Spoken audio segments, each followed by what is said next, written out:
Hey everyone, welcome back to Private Club Radio. I'm your host, Denny Corby. Thank you so much for listening in. This is a urgent episode. No, this is all about the GA4 update, which is the Google Analytics 4 update that is happening on July 1st, 2023, depending on what year you are listening. But they are switching up their entire platform. They are throwing out the whole playbook, completely redoing how they are doing Google ads. I legitimately thought all the emails and stuff I was getting was like a spam, like a scam they were trying to get me, but it is not. It is a real thing that's happening and not just affecting my data, but all of our datas for all of our websites and all the analytics and all of the behind the scenes stuff, the things that we've been gathering for years and years about clients and customers and all that fun stuff. When I was talking to my buddy Sean Bleyl over at Members First, he brought up this. And I thought he was joking. And then he told me, I said, hey, we have to help everybody with this. We talk a bit about what the new update is, what it entails, and why it's important. And then at the end, it only takes a couple minutes, but we walk through exactly how you can do it yourself on your club site to save all of your precious data. So let's get right to it. Everybody, welcome my friend, Sean Bleyl from Members First. All right. So we're here. We're in the Members First studio here on Private Club Radio, talking with my man, Sean Bleyl. Might edit that out. We'll see. I don't know how that sounded. In my head, it sounded good, but I don't think it's going to sound good. So we're talking about the Google Analytics 4 GA4 update. I'll be honest, like I legitimately had no clue about this. I got the emails coming in, but anytime I get something from like Google, I just assume it's like suspicious malware that got through my spam filter, and I just like don't even open it because I'm like, oh, they're just hacking, trying to get me to log in through their special thing. So I just ignored all of this. And then last week you told me about it, and the very next day I got that email, and I was like, oh no, this is wild. And I was like, we have to do this because I didn't do it. And I know I'm not a club, but I was like, we got to teach people how to do this. And then you were like, Den, we can do it. It's super easy, but more importantly, it's very important. So if people who don't know you, you're with Members First, which is a phenomenal organization, and you're from the private club world. So you work for Members First doing client development, but you have a private club background. Can you give us a quick little update, like the 30,000 foot view? Yeah, and certainly thank you, Denny, for having me on this morning. I've spent about 12 years ish at Members First, helping clubs kind of unravel and peel back the onion to help them engage with their members online. Everything from kind of website design to social media strategy to anything that goes into your digital experience. So I spent the last 12 years at Members First, helping clubs, enhance their digital experience. That could be anything from, helping them with their website design, helping them engage with their members online. We've actually just introduced a new member onboarding program, which has been super fun to see how members are engaging with their clubs online, and it actually saves the membership and marketing directors a ton of time. But prior to Members First, I spent about 10 years in the private club industry, working for a Boston-based golf management and real estate development company. So the first part of my career was super fun because that company sent me everywhere. I got a chance to work at some super high-end clubs that were only doing 50, 60 rounds a day, which was really interesting. And then also working at some really high volume resorts where, we were pushing through 300 plus rounds a day over 27 holes. But the interesting part is that, the clubs that do less rounds are actually more high touch. So I always found that it was more challenging and exciting too, because you were able to really get to know those members that were coming through, and you needed to know that this member liked a Budweiser at the turn, but he liked a martini after his round, right? So there was a lot of things that you needed to know at those private clubs, but there's benefits of both. And I enjoyed my time as a club operator. I am still a member of the CMAA. I'm a member of the New England chapter, so shout out to any of those New Englanders out there. But Can you show us your mug quick? Oh, as you that's not. as you talk about New England being this whole big thing. I love New England, So from the okay, area. I'm part of CMAA. Yeah, let's see your mug, Sean. okay. So I have two things here. So we've got. I drink my coffee out of the Carolinas chapter mug.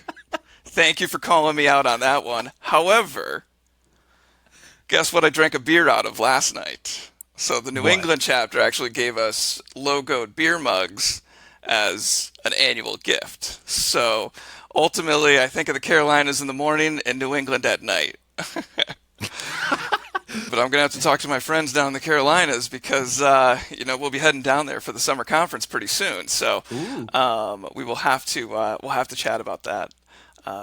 But as from being in the club industry, it's actually just it's a lot of fun to be able to work on both sides of the industry because I do try to take my club operations knowledge from being in the industry for so long and apply that to helping clubs with their digital strategy because it's this is a really really unique business where if you don't know what the people are going through on the other end of the call, it's really hard to help them. And so most of the people, luckily, at Members First come from the private club industry. And for those people on our team that don't have experience in the operations world at private clubs, they rely on people like myself, Victoria Burns, Kevin Bear, Don Taylor, and a variety of the other people at Members First that have worked in clubs to bring them up to speed. So we're kind of all learning from each other as well, in addition to learning from our clients, which kind of keeps us on our toes, that's for sure. Yeah, and we are partners, friends together here in Private Club Radio and Members First. And obviously, I did some stalking before we signed the papers and all that stuff. And it's funny that you mentioned a lot of the people going through or being in the club world, because that's what I noticed is when I was going through and seeing people who worked at Members First, most people had some weird connection, not weird connection, but some connection to a private club. I think there was one or two people who maybe they're just a server or some small part, but they're still some connection back to a private club. It helps out so much with our projects, and it's a great part of the industry to work in. So even though we're not working at a club, we feel like we are because we're talking with clubs all day long, learning what their challenges are and what's coming up in their board and committee meetings and things like that. So it's our job on this end to make sure that our clients are well prepared for what's next in the digital space because there's just too many things going on in technology today that it's really hard to keep up and and ultimately we all need to kind of learn together. So, which is why I'm super excited to have you getting Private Club Radio back on board, and certainly it is. I've enjoyed and learned a ton from the episodes so far that you've launched out there. So, thank you for bringing it back to our industry. Going back to the CMAA, I know when we were chatting about this, the updates, you've said how this was a big topic, the G4A, GA4, and you've been doing some talking, and this was a big hot topic at some of the conferences, yeah? Yeah, one, I feel like I've lived on a plane for the last 6 months. You've been traveling more than me, which is hard to believe because you're at clubs all the time. But certainly the first part of 2023 has been extremely busy on the travel schedule, which is always great. It is when a lot of regional chapters are doing their educational events, and it started off this year, of course, with the World Conference in Orlando this year, but I was also asked to speak at the Communication Summit, the National CMAA Communication Summit, which was held in Houston this year. Which, by the way, if you've never been to Houston, you need to go. So at the CMAA Communication Summit in Houston this year, it was awesome. It was the event typically sells out.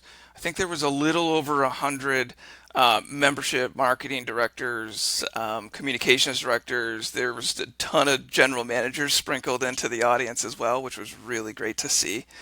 But Kyle Jennings and Melissa Lowe from CMAA had asked me to do a presentation all around data analytics, because we had a very similar conversation like you and I had last week about Google Analytics and how to make data-driven decisions about your website, because Google Analytics is usually installed on everybody's website. And I can even show you a quick trick as to how to find out as well. But the but ultimately, I was a little bit nervous because they asked me to speak about an hour on data. Usually people can take about 15 minutes of data, and that's about it. And so what we tried to do is we kind of created these small chunks of how clubs are using Google Analytics to make better decisions on their site. And so if that topic is coming up at the national level for the CMAA Communications Summit, it is eventually, if not already, going to be sprinkling into all of the regional chapters. So the education kind of kicked off in March in Houston for the CMAA Summit. I just got back from Charlotte with the Carolinas chapter. I was down in Alabama for the Alabama chapter. And then we're doing a couple one-day workshops, some CMAA, CMI. So they're full-day education workshops, not just on the topics of data, but data is actually popping up quite a bit in those. The big update that you mentioned before, though, is all those emails that you've received. And Denny, just so you know, you're not alone. I can't tell you how many people have ignored those alerts. Right? Google Analytics is changing on July 1st, whether you like it or not. And if your club isn't spending time inside of Google Analytics, I really encourage you to do so, because there's so much data in there. For private clubs, more than likely they're going to want to be on a dedicated kind of platform that manages both the public and the private side of their website, because one, it's going to be easier for their membership and marketing and communications directors to manage content, but then they're also usually going to have the support of whoever their partner is to be able to provide them with some of the data analytics, provide them with help and guidance as to how to get these codes onto your website in order to start tracking this data. And like you said, you may or may not be doing AdWords through Google, so you may not necessarily need to get into, paying for those club advertisements. But even for those clubs that are not doing that, there's some really, really great information within Google that it's free, that you can actually add it to your website and get some really good content out of it. And we're going to get straight to it now. And we were talking earlier.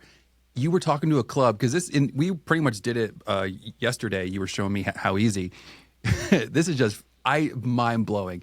You said there was a club you talked to. Their provider tried to charge them $750 to do this for them. There was, yeah. That is unbelievable.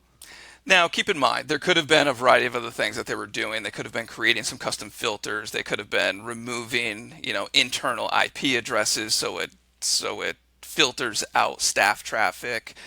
There's so many different layers that could go into what you do within Google Analytics. But the actual act of converting your current Universal Analytics over to Google Analytics 4, it literally takes about 2 minutes. And the hard part sometimes is making sure that you're getting it loaded onto your website so that it's on every single page of your website. But most of the industry tools out there have spots where you literally just copy and paste the measurement ID into the platform, and it usually starts tracking data within 48 hours. Now, the interesting part is that Google announced this update 3 years ago. And then 2 years ago, they sprinkled it out there a little bit more. And then last year, they basically said, hey, the drop dead date for all of your data through Google Analytics, through their current platform, is going to end on July 1st, 2023. And so they are encouraging people to do this sooner than July 1st. But keep in mind, we are helping our clients. I converted 5 clubs yesterday just to help them get started on that area. If you don't convert it manually, it will automatically convert on July 1st. even though Google Analytics will convert you automatically from Universal Analytics over to Google Analytics 4, so they will create a new tracking code for you. However, the step that the club needs to make, the club needs to reach out to their website partner and make sure that that code is getting added to their platform. Because if you have a new account and you don't attach it to your website, it really doesn't do anything for you. And this is like a whole new platform too, right? Like, so with the G4, I keep seeing G4, GA4, it's a whole new platform. So they're completely revamping, redo everything that they've done. They threw out the playbook. They did, yeah. So one of the major updates, which is really different compared to what they've done in the past. What are the advantages of this new GA4 update? Like, what's going to be different about it? Why do they change the whole platform? So the shift in platform is how they're actually tracking different conversions on their site. So in the previous version, what they were doing is creating everything on page views and different sessions, which those items are still available, but everything that you do within GA4 is actually an event now. So what most people are tracking within the platform is not only where people are coming from on the website, so how are they getting there? So it could be anything from device. Are they traveling to your website via mobile, desktop, or tablet? Are they getting there from different areas of the country? So when members are actually traveling north and south, east and west, depending on the season, ultimately membership and marketing directors are using this information to get a good understanding as to where their people are when they are visiting their website. So that information actually is really helpful for those clubs that have a very long off season, like up here in New England, where sometimes people will stop producing content on their website. And when they stop producing content on their website in the wintertime up here in Boston, ultimately they're really missing out on a lot of member engagement, because the data shows you that a lot of users are still going to your website in the off season. So geography is really key, because then you can also know more than likely where your members are going in the off season, so that you can keep in touch with them periodically throughout there. Or potentially the membership and marketing directors, if you're really savvy, you are connecting with those sister clubs that maybe your members belong to down south or up north, because then you can start those relationships and get a good understanding as to what the members are experiencing at their second club when they're not at their home club.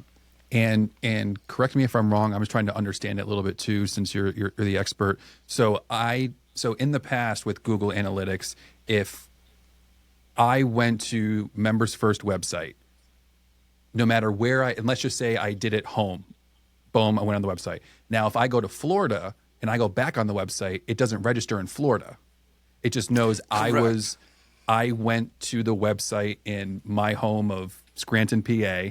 So so no matter where I'm at, it's just going to go a ping from Denny because he was in Scranton. But now with the new update, it's going to be every time you do that new event, it's going to show where it's coming from, no matter if they went to the site first time at home and now they're in Arizona, or vice versa. Yes? That's correct. Now, it's not going to understand if it's Denny Corby Right. visiting the website, because it's going to be tracking based off of a couple different things. It could be your IP address, it could be your internet service provider. So there's a variety of different things that it could be using to detect that data.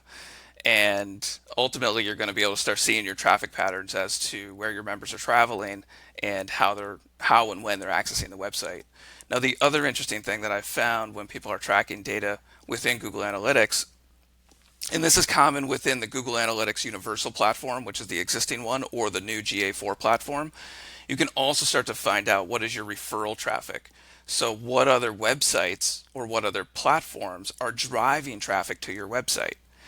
And I think that that's actually really, really important for your membership and marketing directors to know at private clubs, because I was recently working with a club in Florida, and there was a real estate agent who was driving so much traffic to that club's website. And that club was not a bundled community.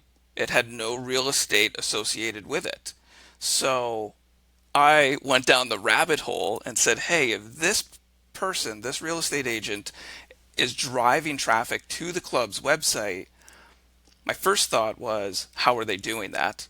And ultimately, that real estate agent had an incredible blog, created incredible content, and she and her team were introducing people to clubs in the area that they could potentially join. Her content was really great. But then the second thing I thought about was, I wonder if the club even knows they have a best friend. Probably not. And they didn't. Ooh. And it was really interesting because, it doesn't mean that you need to, you know, become best friends with this person, but wouldn't you want to know if there is somebody in your community creating incredible content? Hopefully it's accurate content, and in this case it was. That's good. But if they're going to be driving traffic to your website, then ultimately whoever it is, maybe it's the membership director, the communications person, the general manager, the golf professional, reach out to that person, say thank you, invite them over for lunch, provide them with the information about your community so that as they're creating content, they're going to be pushing and recommending your club. So I think that that's extremely helpful when you can look at who are your best friends in the community. And now that could be anything from a real estate agent, that could be, you know, photographers for weddings and events. It could be the local person in the community that does custom cakes for kids' birthday parties. It could be anything. But if those companies are driving traffic to your website, you should be aware of it. On the flip side of it, you can also find out what other platforms are driving traffic to. So if your club is heavily engaged on social media and you're creating content that's driving people back to your website, ultimately you would want to know, hey, is the content that you're producing on Facebook, Instagram, or whatever social media platform that you're on, is the time you're dedicating to that content, is that successful? And is that driving traffic back to your website? Now, there's a whole strategy discussion on social media that we will not cover today I was going to because, say we can go down a rabbit hole real quick. yeah, we're not going to do that because a lot of times different platforms have different purposes, and you may be active on the platform, but if your content isn't linking back to your website, it's really hard for Google Analytics to know, hey, is this working?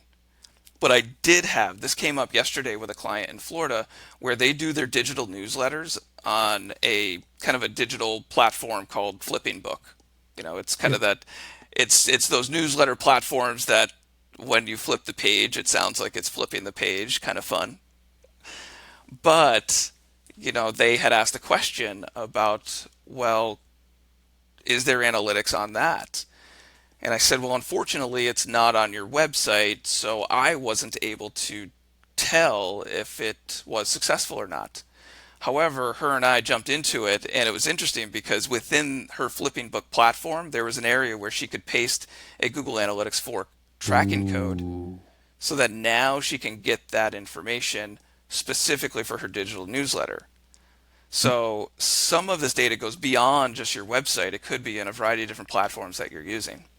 So would that mean if they attach the GA4, can you also track then how many pages they went through, or just that they went to the flip site?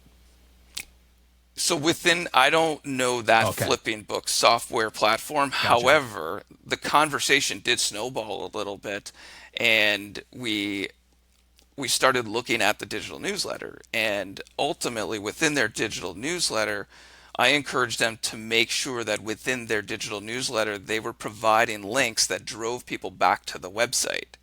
Because then you can start tracking whether or not your Flipping Book or your digital newsletter is driving people back to the website. Because let's face it, where are members making reservations? So if in your digital newsletter or your email, if you are talking about the July 4th event, you want to be able to put a link there to click to register, and that will drive them back to the website.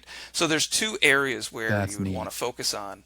So that's a lot of our clients are paying attention to Google Analytics through, their referral traffic. So one, it's really great to know kind of geography, like the location, where are people coming from, when are they visiting the website, that type of Yeah. information, who's driving traffic and referring traffic to your website. But usually the most asked question is, well, what are they doing once they get to our website? And in that case, you actually go into some of the page reports, so you can actually dive in to find out the most visited pages on your website. And if you know the most visited pages on your website, then ultimately you can make decisions as to, wow, I didn't realize that this page was being visited so often. Is there a call to action to drive them to register? Wow. Or if this page is being visited so often, how many clicks does it take to get to that page?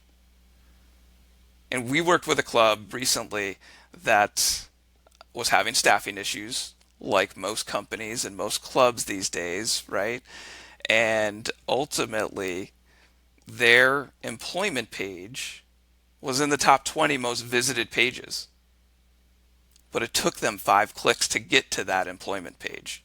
And then once you got to that employment page, ultimately it was a lot of like rules and restrictions, and it said, hey, you get dental benefits, which are kind of the obvious things, or you would hope. And so we took a look at that and said, hey, how about we make this a little bit more visual and make it easier to get to? And so what we did is we redesigned that employment page. We changed it to a join the team page, which is a little bit more Mm. inviting. And when you now go to that page, you can easily fill out an application, hear from current employees how great of a place it is to work. You can see the scholarships that their members Oh, that's smart. provide That's to smart. those employees, which I think is really, really great. That's It's all the genius. great things that clubs do, but sometimes very rarely talk about it. And so I went back last week, and 6 months ago, it was in the top 20 pages. Now it's in the top 5 most visited pages on their website. It's incredible. Now, what would they do with that information?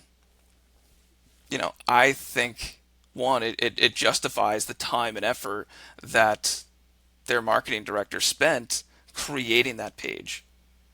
And then from my perspective, I would track how many people filled out applications from that page, how many of them became employees, and then I'd go back 3 years later and find out, hey, are those some of our best employees? Potentially. Now, that goes down the rabbit hole of how you track long-term data, Yep. but that's just one example of how people could use that information on their website to make their website more engaging for their users, whether it's on the public side of the website or on the private side.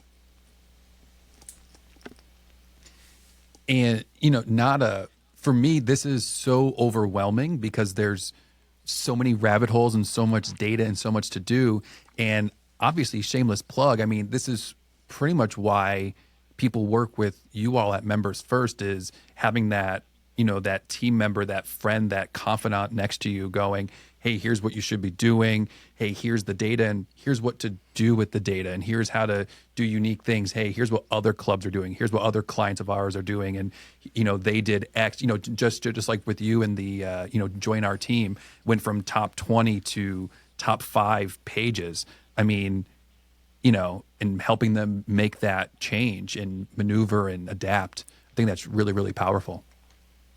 And we've had to learn it together too, because even since March, Google Analytics 4, some of the interface has changed. So once I thought I learned it, I've had to go back and relearn it again. Ah, And there are some things in there that are a little bit more difficult in GA4 than they were within Universal Analytics. But the more you get into the platform, the more you're going to get comfortable with it. And the more information you're going to be able to provide to those people who, if they're not already asking you, they will be, because committee members and managers, they want data to support the decisions that they're making, whether it's within club operations, but that is trickling into the club marketing world, where ultimately you want to find out where you're spending your time, and you want to spend it extremely efficiently. And in my experience, I don't want to be spending time creating content on pages that nobody is viewing. Right. I want to spend time on creating content on pages that are heavily trafficked. Make sure that there's a call to action on every single page on your website, whether it's on the public side or the private side. Even if it's just a connect with us or follow us on social, there should be a call to action on every single page. And you don't want to be spending time where nobody's going. Right. So is it really that easy to switch this over? It is, as long as you have the right access. So one of Okay. the things that you need is, one, you need to be able to have access into Google Analytics, which is pretty simple to create. All you need is a Google account. It can either be a Gmail account, or you can create a Google account with your own work address. But once you get access into the platform, one, if it's the first time you've logged in, you'll have a big timer right in the middle that'll say, hey, there's a big countdown clock to July 1st, and that's how much time you have. Mm-hmm.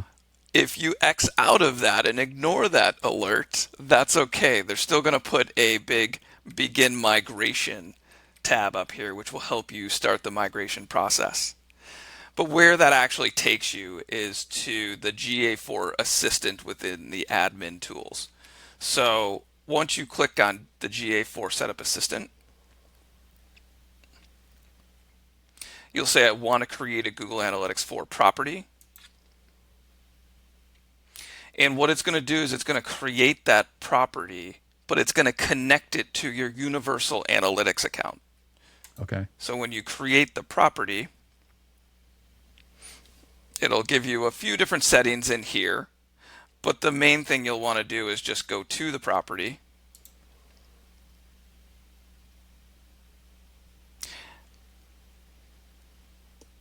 And once that loads up, there's a variety of other kind of tools within Google Analytics.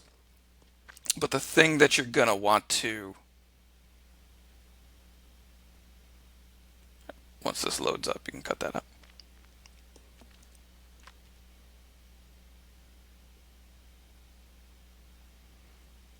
It's nice when Google sometimes has loading issues.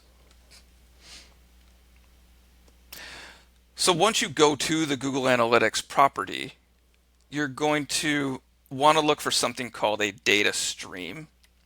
So once you go to the data stream, it's going to give you it will give you the measurement ID.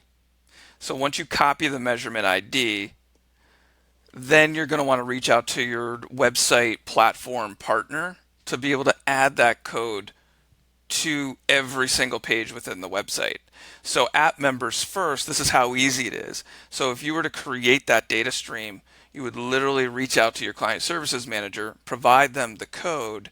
They would go into the corporate area of our sites, click on, in our world, General Site Config, and I would search by that name.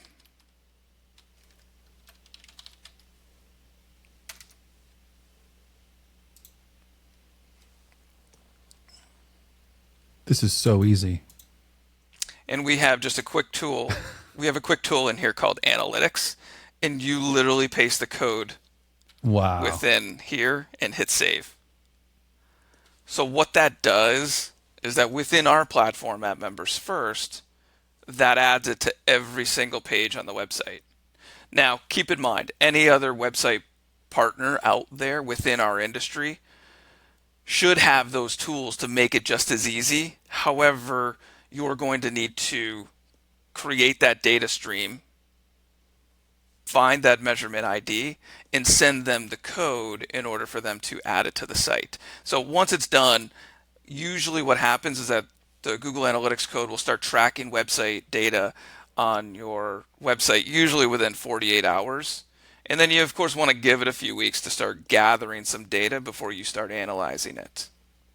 Right. And if anybody needs a quick step guide, Denny, we've got a quick start guide that we're more than happy to share with any of your audience to guide them through the process to create their Google Analytics 4 property, find that measurement ID. That way they can send it over to their website platform provider. Where can they get this quick start guide? It's funny you should ask. You could actually go to our website, www.membersfirst.com/GA4. It's an easy way to get that quick start guide. And also, that is where you can actually subscribe to Private Club Radio. And connect with you on LinkedIn and all of us. You can join the happy family we have here. How can people find you online, Sean? Because, it's the same thing. We can go down the rabbit hole and talk about different things for hours because you and I have. But, how can people find you? Where do you want them to find you? To be honest with you, the easiest way to find us, of course, our entire team, you can go to, of course, membersfirst.com. You can always follow me on LinkedIn, which is where we're pretty heavily active on LinkedIn, posting, industry educational content, because we're learning at the same time that our clients are. And it's our job to help them stay ahead of the game. But you can find me on LinkedIn. Certainly, you can always shoot me an email. It's just Sean, SEAN, @membersfirst.com. Scene. I did have somebody ask me one time if that was how you pronounce my name. When I was a kid, that bothered me. Like, my mind was blown when I met a Sean. He's like, SEAN. I was like, wait, what? And that's the only way I knew how to spell it growing up. So I'm always excited when I do see when the Seans of the world are spelled correctly. The steps to creating the Google Analytics 4 content can be overwhelming. But I do have a quick start guide if anybody wants that too. Yep, and that's membersfirst.com/GA4. Correct. And so within that, jump over to that page. Certainly there's a 6-step guide as to how to create your account. And then ultimately, if you need help adding it to your website, please reach out to me. Let me know. Certainly, if you're a Members First client, I can do it pretty easily. But even if you're not a Members First client, I can guide you through the process as to how to obtain the code, create the account, and then you can certainly send it over to your website partner. But that's part of the reason why I love you all at Members First, and you there is. It's just conversations. It's not like, hey, reach out and we're going to sell you some stuff. It's like, no, like, reach out. We're going to have a conversation. We're going to see how we can help. And I just love how helpful you are to so many people. So, if you are interested, reach out. Even if it's more on like maybe data questions too. I know we're trying to keep this just GA4, but you're like a pretty open book and willing to help most people with whatever they got going on. Point them in the right direction. Thanks, Danny. Appreciate you having us on. Talk to you soon, sir. Hope you all enjoyed that episode. Please reach out to Sean. He is an amazing resource. I am so happy to call him my friend because he does so many great things for the industry. Head over to membersfirst.com/GA4, membersfirst.com/GA4. You can get your guide there. It'll show you very quickly how you can get it done and keep all your data saved. So head on over. As always, any engagement is much appreciated. A like, share, a rate, subscribe, any and all. Join in on the party. I'm over on LinkedIn a lot. I'm your host, Denny Corby. Catch you next time.